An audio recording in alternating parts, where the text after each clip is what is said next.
back to News Geelong.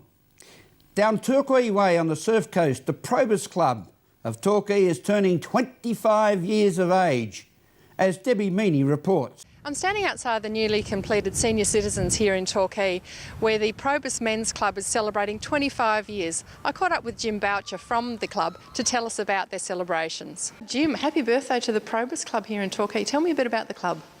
Well, the Probus Club was formed in 1986, and this therefore is our 25th anniversary.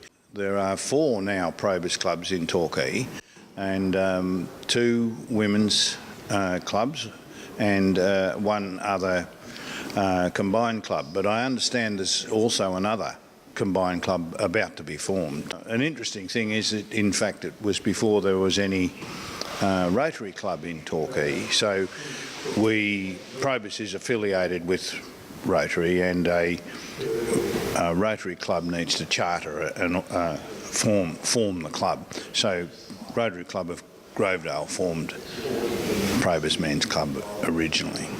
So Jim, you've got a number of people here that were here right from the very beginning, and a number of past presidents as well. Yes, that's right. We, as well as the about 16 of the presidents, it's really interesting. Out of the total number, there's so many people have had a part in the running of the club. But there are a number of people who've been in the club since 1986 when the club was formed, and they join us regularly each month. Well, it's obviously a strong club, and getting them to come back, and happy birthday. Thank you very much, Thank Debbie. you. In Torquay, this is Debbie Meaney for News Geelong. As we turn to the pulsating world of Geelong sport, then our own flying hawk, Nathan Curry. Good evening, Nathan. Thanks very much, Rollo. We're down here at the Cat Shop. We've had a big morning down here at Skilled Stadium. We first caught up with the Geelong Cricket Club coach, Damien Shanahan, after his first boys lost to Frankston on the weekend in the semi-final. First of all, mate, bad luck on the weekend. I suppose it's been going through your mind the last few days. What were your thoughts on the first match? Oh, obviously, it's shattering to get to the position that we're in. To let that slip, it's going to take a lot to get over that. So, it's been a tough couple of days since it. Looking back on previous years, do you think this season's been a step in the right direction? Absolutely. Really, really young list. Obviously, winning the club championship, and average age is just under 20. So to get in the positions that we've been able to get into is a testament to the group.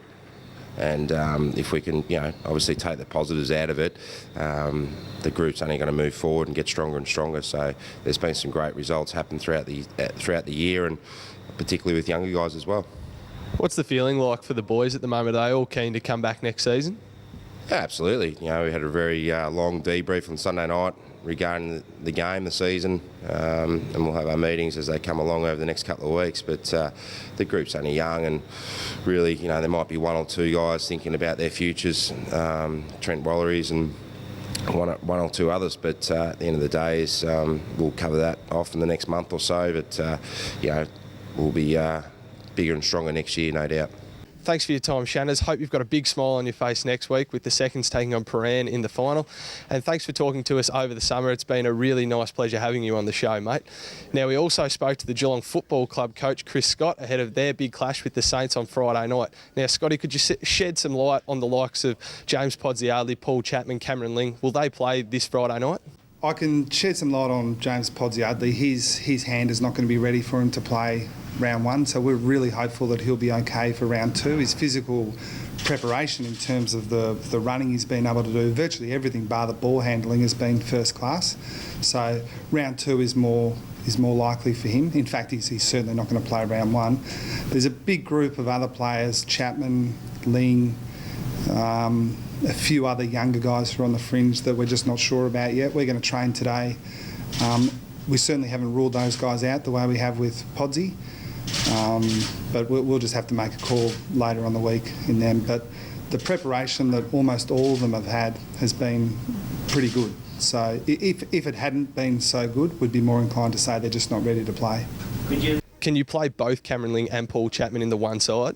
Well, especially with the new interchange situation, then it is something we need to consider. But having said that, I don't think we'd take in players that we didn't think could play their normal way, even if we had 4 on the bench. So if Chapman and Ling front up Friday night, they're ready to go. Now, is it fraughting with danger taking these half-ready players into a side? Oh, it is, but if you take in someone, if you're kind of pricing your team selection for perfection, then that is a risk. I've heard a lot of people talk about the sub rule and you know, that it was designed to be used as an injury replacement. The risk with that is if the other side uses it well tactically, you could get beaten in the tactical battle. So that's something we do need to grapple with. But I think it's pretty clear to everyone that if you take someone in on the basis that they're only going to play 60%, then you could find yourself in serious trouble. Are you going to use Paul Chapman or Cameron Ling as the first substitute? If we bring them in, even if we bring someone in as a sub, we've got to be prepared for the fact that they might need to play 80% game time. Have you put any thought into using these half-ready players in the VFL this week? Yeah, there is, definitely. If we decide that they're not quite up to AFL intensity but they can play some footy, then the VFL's a very real option for us. Finally, Scotty, is there a chance you could run out onto the G this Friday night with no debutants in the side? There's a chance we could go with no debutants.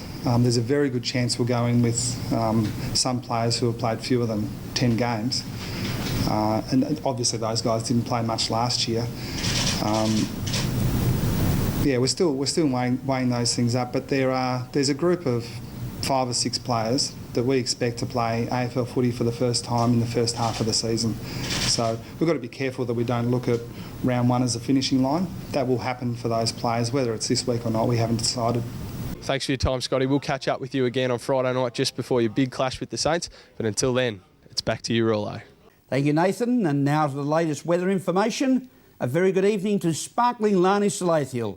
Good evening, Lani. Thank you, Graham. As our lovely autumn weather continues in and around Geelong, let's look at the week ahead. Tomorrow, Thursday, will be a cloudy day with scattered showers, becoming windy by early evening with a top of 19. For Friday, will also be a cloudy day with some scattered showers and a top temperature expected to be a coolish 17. For the weekend, Saturday will be cloudy with isolated showers all day and a top of 19. For Sunday, it will be a partly cloudy day in Geelong, a top of 19. And to start off next week, Monday will be a sunny day with a maximum of 23. And Tuesday will continue to be sunny and a top temperature of 22.